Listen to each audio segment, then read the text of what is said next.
Lo preocupante no es la perversidad de los malvados, sino la indiferencia de los buenos. Frase célebre de Martin Luther King.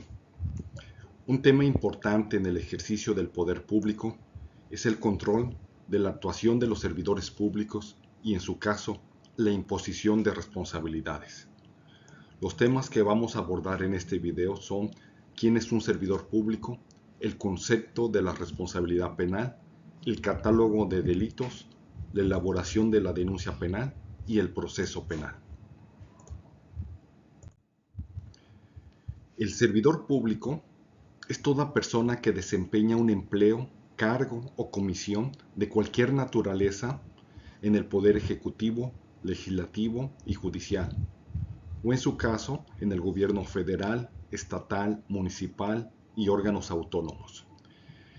Esto es una interpretación de conformidad con el artículo 2, inciso A de la Convención de Naciones Unidas contra la Corrupción, con el artículo 108 de la Constitución Política de los Estados Unidos Mexicanos, 268 del Código Penal Federal y 268 del Código Penal de Baja California Sur.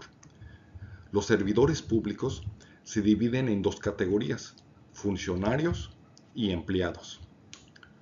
Los funcionarios representan a los órganos del Estado, mientras que los empleados contribuyen a la realización de las funciones de Estado. Ambos son servidores públicos.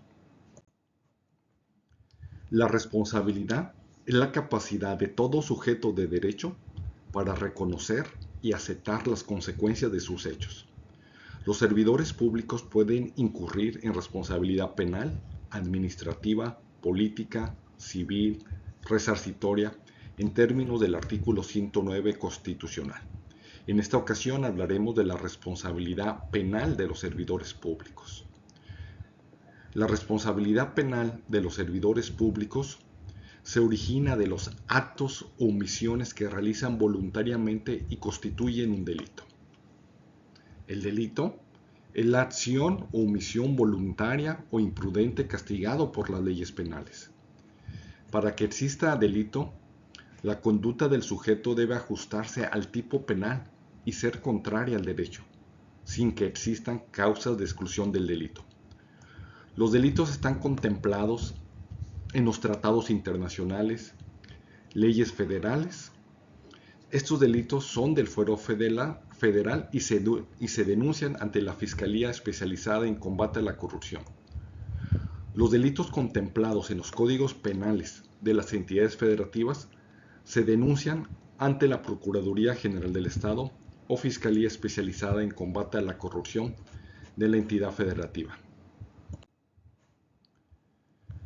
El catálogo de delitos en tratados internacionales son parte del orden federal, así señala el artículo 51, fracción 1 de la Ley Orgánica del Poder Judicial de la Federación, donde se señala que son delitos federales los previstos en los tratados internacionales y en las leyes federales.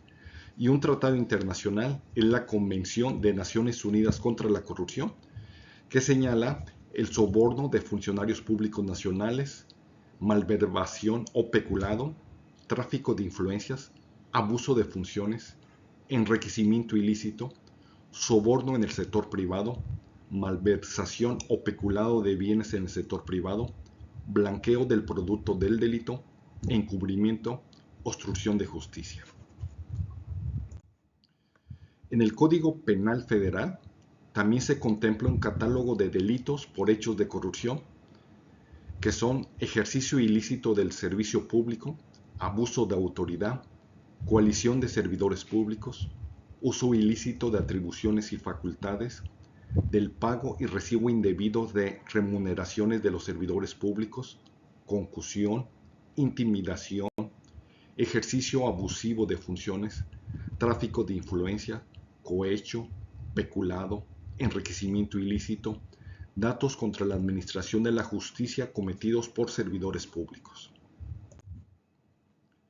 En el Código Penal vigente en Baja California Sur, contempla los siguientes delitos por hechos de corrupción de los servidores públicos, que son ejercicio ilícito del servicio público, abandono de servicio público, abuso de autoridad, uso ilegal de la fuerza pública, coalición de servidores públicos, uso ilícito de atribuciones y facultades, intimidación, negación e incumplimiento de un deber legal, tráfico de influencia, cohecho, peculado, enriquecimiento ilícito, falsedad de servidores públicos.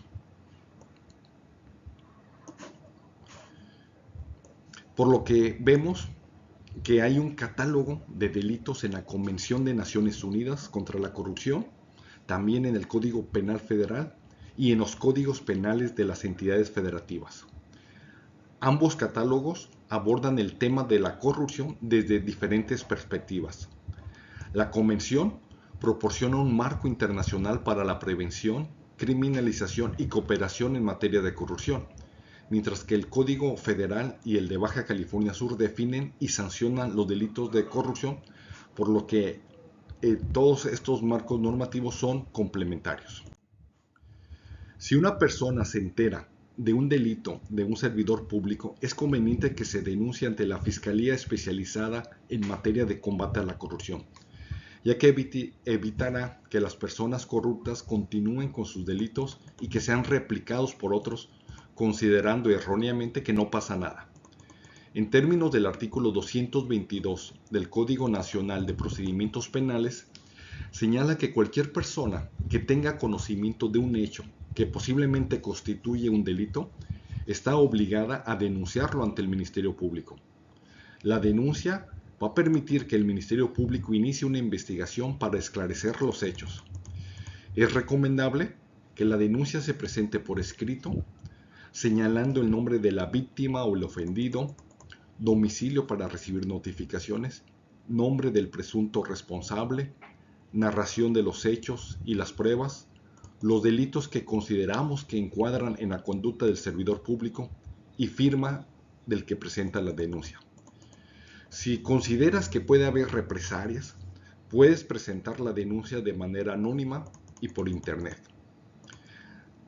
Las denuncias contra servidores públicos federales por delitos contemplados en las leyes federales o tratados internacionales deben ser denunciados ante la Fiscalía de la República, mientras que las denuncias contra servidores públicos de una entidad federativa por encuadrar sus conductas en el Código Penal local se denuncian ante la Procuraduría del Estado o Fiscalía Especializada en materia de combate a la corrupción. El agente del Ministerio Público llevará a cabo actos de investigación necesarios para recabar evidencia sobre el hecho delictivo y sus responsables. Estos actos se dividen en varias categorías, unas que no requieren autorización judicial como inspecciones y entrevistas, y otras que sí requieren como los cateos e intervenciones de comunicaciones privadas. El juez de control, una vez a solicitud de la Fiscalía, puede emitir un citatorio, una orden de comparecencia o una orden de aprehensión para convocar a una audiencia inicial. En audiencia inicial, el juez realiza el control de legalidad de la detención, la formulación de imputación y decide sobre la vinculación a proceso y las medidas cautelares. Una vez concluida la investigación complementaria, el Ministerio Público puede solicitar el sobreseimiento del caso, la suspensión del proceso o formular una acusación. Si se presenta la acusación, se procede a la etapa intermedia del proceso penal, donde se ofrecen y admiten pruebas, y se delimitan los hechos que serán objeto de juicio. Esta etapa culmina con el auto de apertura a juicio, tras lo cual el Tribunal de Enjuiciamiento fijará la fecha para la audiencia de juicio. La etapa de juicio oral se desarrolla desde la recepción del auto de apertura hasta la sentencia del Tribunal de Enjuiciamiento. En esta etapa se desahogan las pruebas y se argumenta ante el tribunal para obtener una sentencia condenatoria o absolutoria. De esta forma, si los servidores públicos son conscientes de que ciertas conductas constituyen un delito y que podrían enfrentar un proceso penal, es más probable que eviten cometer actos delictivos. La responsabilidad penal de los servidores públicos y el proceso penal acusatorio son pilares fundamentales en la lucha contra la corrupción. El proceso penal, como lo vimos someramente, es un juicio justo, equitativo y transparente con igualdad de las partes y que se garantiza los derechos humanos de todos. Las fuentes de información que sirvió para hacer este video fue la Convención de Naciones Unidas contra la Corrupción, Constitución Política de los Estados Unidos Mexicanos, Código Penal Federal, Código Nacional de Procedimientos Penales, Código Penal de Baja California Sur y el Diccionario de la Real Academia Española.